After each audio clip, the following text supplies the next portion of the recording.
తెలంగాణలో fly ash కుంభకోణం రచ్చరేపుతోంది. కుంభకోణం జరగలేదని ఫిల్మ్ నగర్లోని వెంకటేశ్వర స్వామి ఆలయానికి వచ్చి ప్రమాణం చేయాలని పొన్నం ప్రభాకర్ కు సవాలు చేస్తున్నారు బీఆర్ఎస్ ఎమ్మెల్యే పాడి కౌశిక్ రెడ్డి. ఖచ్చితంగా మంత్రి పొన్నం ప్రభాకర్ కు ఫ్లై యాష్ కుంభకోణంలో భాగస్వామ్యం ఉందంటున్న కౌశిక్ రెడ్డితో మా ప్రతినిధి Kiran Bhupathi face to face. రాష్ట్రంలో ఫ్లై యాష్ కుంభకోణం అనేది రాజకీయ రగడను సృష్టిస్తోంది. ఇప్పటికే అందులో కుంభకోణం జరిగింది. మంత్రి పొన్నం ప్రభాకర్ కి ఇందులో ఖచ్చితంగా హస్తం ఉందని కూడా ఇప్పటికే పాడి కౌశిక్ రెడ్డి ఎమ్మెల్యే చెప్పినటువంటి నేపథ్యంలో ఈ రోజు వెంకటేశ్వర స్వామి ఆలయంలో ప్రమాణ స్వీకారానికి రావాలని కూడా సవాల్ విసిరారు. నిన్న హుజరాబాద్ లో కూడా హనుమాన్ చిత్రపటం పైన కూడా తాను ప్రమాణం చేసినటువంటి నేపథ్యంలో ప్రస్తుతం మరి కాసేపట్లోనే ఇటు వెంకటేశ్వర స్వామి ఆలయానికి వెళ్లబోతున్నారు. తాను ఏం డిమాండ్ చేయబోతున్నారు మనతో మాట్లాడడానికి ఎమ్మెల్యే పాడి కౌశిక్ రెడ్డి గారు ఉన్నారు. సార్ చెప్పండి, ఏం డిమాండ్ చేయబోతున్నారు? తనకేం హస్తం లేదు, మీకు కూడా లీగల్ నోటీసులు పంపించారు కదా, మీరేం చెప్పబోతున్నారు? ఇప్పుడు వాస్తవంగా ఆయనకు హస్తం లేకపోతే ఇవాళ దాకా ఎందుకు స్పందించలేదు? ఒకటి.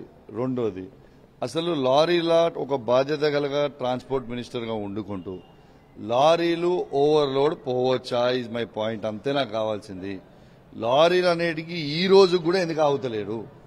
ఆయన లీగల్ నోటీస్ కి మా లీగల్ టీం ఆన్సర్ ఇస్తుంది. ఆయన ఇల్లీగల్ యాక్టివిటీస్ కి లీగల్ నోటీస్ తోని నా నోరు మూపించాలనుకుంటే అసాధ్యం. ఖచ్చితంగా ఇవాళ ఆయన అవినీతి చేయలేదంటే ఖచ్చితంగా ఇవాళ వెంకటేశ్వర స్వామి గుడిలో వచ్చి ప్రమాణం చేయాలి. రెండోది, నిన్న నాకు సవాల్ విసిరిండు. బరాబర్ నా స్థాయా, నాకంటే చిన్నోడా, నాకంటే పెద్దోడా అని నేను చూడలే. కానీ నాకు కావాల్సింది ఏముండే? నా నిజాయితీ నిరూపించుకోవడానికి నా హుజరాబాద్ నియోజకవర్గ ప్రజలకు నిన్న చెప్తే సవాల్ని స్వీకరించిన ప్రభాకర్ చేసిన సవాల్ని స్వీకరించి పోయి ప్రమాణం చేసి వచ్చిన. ఇలా ఆయన కూడా చేయాలి కదా. ఏదో ఆయన రాజకీయం చేసి నా మీద నెట్టేసి తప్పించుకుందామనే ప్రయత్నం చేసిండు. ఎస్, నేను తప్పు చేయలే, బరాబర్ పోయినా ప్రమాణం చేసిన. ఇవాళ గిట్ల ఆయన రాలేదు అంటే 11 గంటలకి ఇట్ ఈస్ ప్రూవెన్ దట్ ఈయన కుంభకోణంలో ఉన్నాడని. అనవసర ఆరోపణలు చేస్తా ఉన్నారు.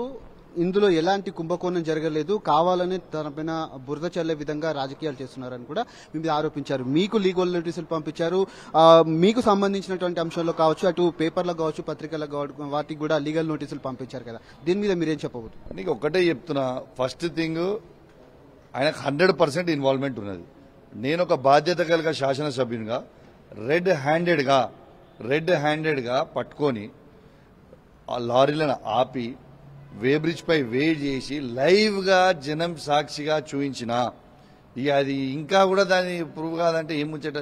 నిజంగా చెప్పాలంటే 100% ఇప్పుడు కాంగ్రెస్ పార్టీ ఎట్లయిపోయిందంటే స్కామ్ గ్రేస్ అయిపోయింది. వీళ్ళ 6 గ్యారెంటీలు చేసేకి దేవుని గెరగా కానీ ఈ 6 నెలల్లో మాత్రం 6 స్కాములు అయితే మంత్రులందరూ కలిసి చేశారు. వారు చెప్తా ఉన్నారు ఖచ్చితంగా ఇందులో పొన్నం ప్రభాకర్ కు హస్తం ఉంది. ఇందులో తాను చేసినటువంటి ఆరోపణలు ఏవైతే ఉన్నాయో, తనపైన చేసినటువంటి ఆరోపణలు కావచ్చు, తనపైన కూడా నేను ఆరోపణలు చేస్తున్నాను కాబట్టి ఈ రోజు వెంకటేశ్వర స్వామి ఆలయానికి ప్రమాణం చేయడానికి కూడా తాను ఖచ్చితంగా రావాలని కూడా డిమాండ్ చేస్తున్నాను. ఒకవేళ కనుక రాని పక్షంలో నేను మెయింటైన్ చేసినటువంటి బ్లాక్ బుక్ లో ఫస్ట్ పేరు తనదే ఉంటుందంటూ కూడా కొన్ని కీలక వ్యాఖ్యలు అయితే పాడి కౌశిక్ రెడ్డి చేస్తా ఉన్నారు. కెమెరామెన్ కుశల్తో కిరణ్, సాక్షి టీవీ, హైదరాబాద్.